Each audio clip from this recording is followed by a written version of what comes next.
Welcome to the studio at That Nerd Show. I'm Marcus Blake, and this is your daily nerd news for Tuesday, January 21st, 2020. We start in the world of film for our top stories. Jojo Rabbit producer Chelsea Winstanley launches a production company. She sets her directorial debut about a landmark NZ court case. She is launching a production company called This Too Shall Pass, based in Los Angeles and New Zealand. The new company will focus on telling authentic stories with unique cultural perspectives and will act as a vehicle for Winstanley's own writing and directing projects. Prominent on the slate is Winstanley's writing and directing.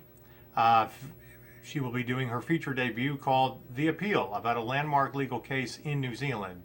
The feature tells the story of Samoan lawyer Tiana Apati, who defended a former gang member in a leading case that challenged prejudices within the criminal justice system and highlighted racial bias against the country's Maori population.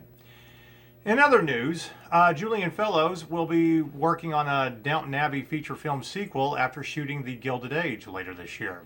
Downton Abbey creator Julian will start working on his sequel to the ITV and PBS dramas feature film once he's finished with his HBO drama called The Gilded Age. Speaking after his winter TCA press tour session to promote Epix and ITV, the drama Belgravia, said that he is currently in pre-production for the long gestating drama series and expects to shoot later this year.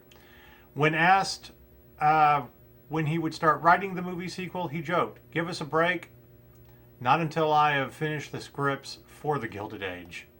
He also added that The Gilded Age, which moved from NBC to HBO last year, was in reasonably good shape and was pleased with the casting, which includes The Good Fight star Christina Baranski, Sex and the City alumni Cynthia Nixon, Brockmire's Amanda Peet, and The Plot Against America's Morgan Spector. Now we move to TV news and what's going on in the world of television and streaming content. In case you didn't know, Better Call Saul will be renewed for a sixth and final season by AMC. That was announced last week. The Sony Pictures television produced show has handed the Emmy-nominated Breaking Bad prequel a 13-episode season to go into production later this year and air in 2021. The news was announced during the Better Call Saul panel at the TCA Winter Press Tour. This comes ahead of the launch of Season 5, which kicks off with a two-night premiere event on February 23rd and February 24th. Season 5, which is 10 episodes, follows Jimmy McGill's decision to practice law as Saul Goodman, which creates unexpected and profound waves of change for those in his orbit. So look for Season 5 next month and for the final season to come out in 2021. In other TV news, Deadwater Fell, an AMC streamer Acorn TV production, snaps up the U.S. rights to the David Tennant drama. Acorn will premiere the four-part drama, which is made by 10-star producer Kudos, in April of this year. General Manager Matthew Graham announced at the Winter Television Critics Association tour that this was happening. Created and written by Daisy Cullum, Deadwater Fell centers on a Scottish community that is torn apart by mistrust and suspicion when a happy family is murdered by someone they know and trust. Tennant, who just got through doing The Good Omens and is better known as the 10th Doctor, becomes the prime suspect in the investigation. Don Clee, Senior Vice President of Programming for Acorn TV, said this: "Featuring an incredible ensemble cast led by David Tennant and Cush Jumbo, Deadwater Fell is an excellent addition to our Acorn TV original lineup, and it's beautiful Scottish setting and comes with a gripping script." Tennant, Cullum, Emma Kingsman, Lloyd, and Karen Wilson executive produced the show, while Karen Levy was the main producer. And now we turn our attention to gaming news. 2020 has been the year of delays. More and more games are starting to see delays from the original release date in a year where we have the next generation of consoles by Xbox and PlayStation being released later this year. It was announced yesterday that Cyberpunk 2077 would be delayed until September. Now, Dying Light 2 has been delayed indefinitely, according to sources. Dying Light 2, the open-world action sequel from the Polish developer Techland, has been delayed indefinitely from its original launch window of spring of 2020. In a statement announcing the news, CEO Paul Marcheka said, "We were initially aiming for a spring release with Dying Light 2, but unfortunately we need more development time to fulfill our vision. We will have more details to share in the coming months, and we'll get back to you as soon as we have more information." And he also went on to say that we apologize for this unwelcome news. Our priority is to deliver an experience that lives up to our own high standards and to the expectations of you and our fans. Techland had already confirmed that Dying Light 2 will, however, be releasing on both the PlayStation 5 and Xbox Series X, better known as Xbox 2. But this delay could point to the team focusing on the next generation development rather than current consoles. For now, it's a case of waiting to hear more from Techland about Dying Light 2. It was already announced last week, too, that Marvel's The Avengers game that was scheduled for a May release was also delayed and will be coming out later this fall as well. In the other series of delays, this one isn't delayed quite till this fall, but there is a delay. The Final Fantasy VII Remake has been delayed. Here's the new release date. Exclusively made for PlayStation 4, it has been teased for many years now, but we'll all have to wait just a little bit longer to play it. It has been delayed from its March 3rd release date. A note from the producer Yoshinori Kitsatsu says that the Final Fantasy VII's new release date has been set for April 10th to give the team a little extra time for finishing touches. He was quoted as saying, "We are making this tough decision in order to give ourselves a few extra weeks to apply a final polish to the game and to deliver you with the best possible experience. I, on behalf of the whole team, want to apologize to everyone, as I know this means waiting for the game just a little bit longer. Thank you for your patience and continued support." The release of the long-awaited remake is not actually that of the full game, Final Fantasy VII. The remake will be released in episodic fashion, dividing the game up into distinct chunks. This initial one consists of the Midgar portion of the original game.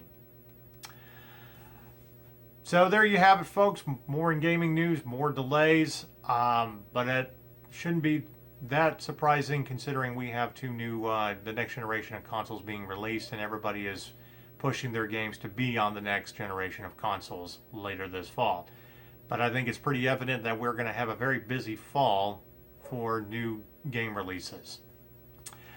All right, that's pretty much what's happening in the world of TV and film and gaming. Now we turn our attention to science. As I've said before, we will always give you one big story of what's happening in the world of science on a daily basis. So this one comes in the form of dying galaxies after the Big Bang. Here's what it says. The core of mass of dying galaxies already formed 1.5 billion years after the Big Bang. What is a dead galaxy? Galaxies are broadly categorized as dead or alive. Dead galaxies are no longer formative stars, while alive galaxies are still bright with star formation activity. The furthest dying galaxy discovered so far reveals remarkable maturity, scientists say.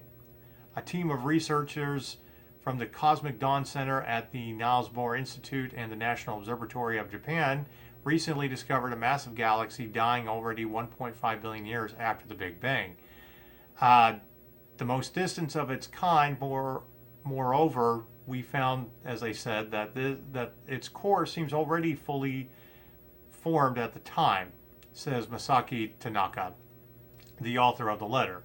The result pairs up with the fact that when these dying gigantic systems were still alive and forming stars, they might not have been that extreme compared with the average population of galaxies. Adds Francisco Valentino, assistant professor of the Cosmic Dawn Center at the Niels Bohr Institute and author of the article on the past history of dead galaxies, which appeared in the Astrophysical Journal. Why do galaxies die? It has always been one of the biggest and still unanswered questions in astrophysics. But they are constantly discovering more and more dying galaxies, and you can read more about these dying galaxies at sciencedaily.com. There is not that much happening in the world of news today, but I thought it'd be interesting to pose yet another editorial question and to kind of continue with our discussion from yesterday. We talked about the nomination process of Oscars and why there were so many women that got snubbed from a nomination for Best Director. Well, I want to take the conversation a step further. I want to talk about how we actually vote on who wins and who loses in the Oscars, even beyond the point of being nominated. I still maintain the idea that movies and award shows should be more of a populist ideal.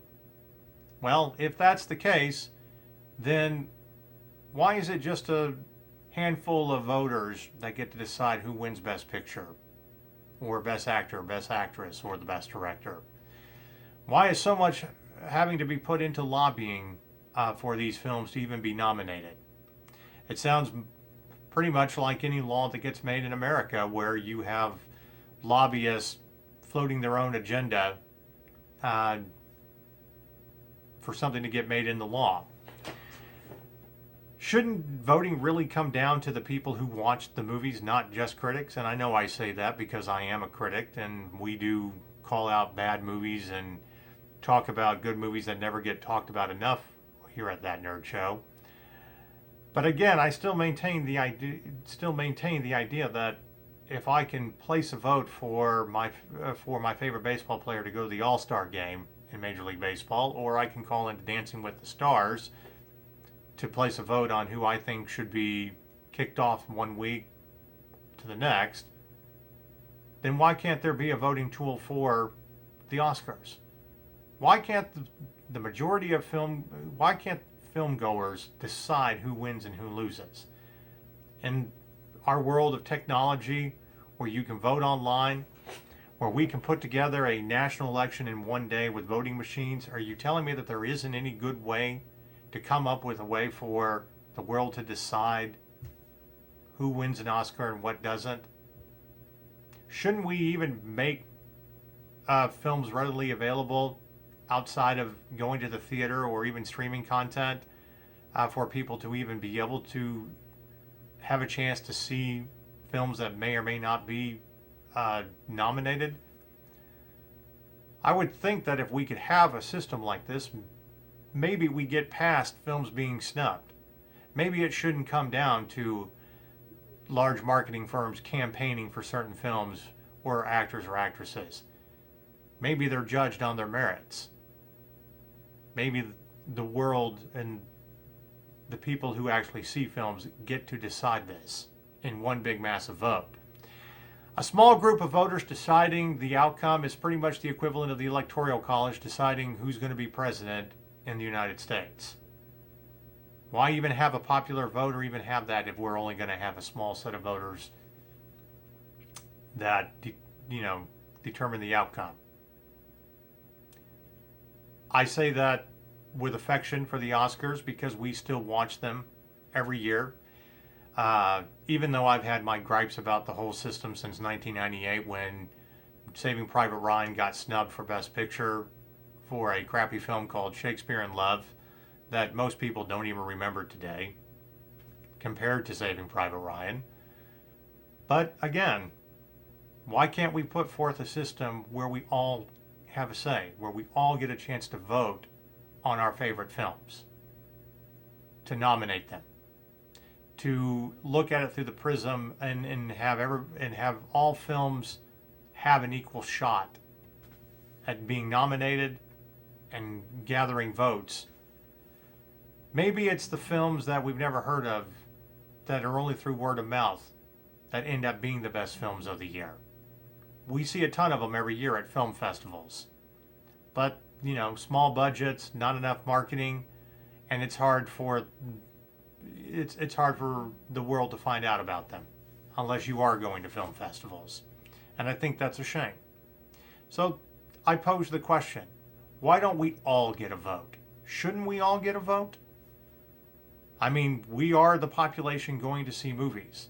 And I'm not trying to crap upon the profession of critics. Okay?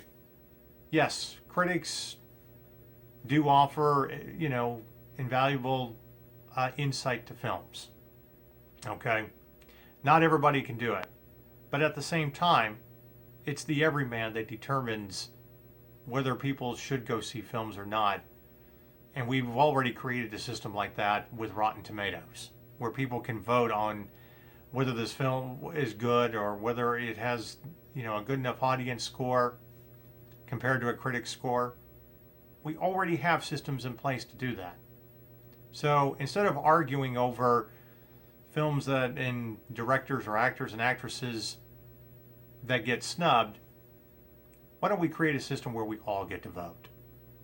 I think it would be interesting to see what would happen if we could honestly do that. And I think a lot of the films that get voted on, maybe they're the ones that get snubbed, because we are actually letting the audience decide for themselves. It's food for thought. So therefore we put forth the question, and we would love to hear your answers. What do you think? And you can certainly tweet us out at our Twitter account at That Nerd Show. Thank you for watching. This has been your daily nerd news. Until the next time, goodbye.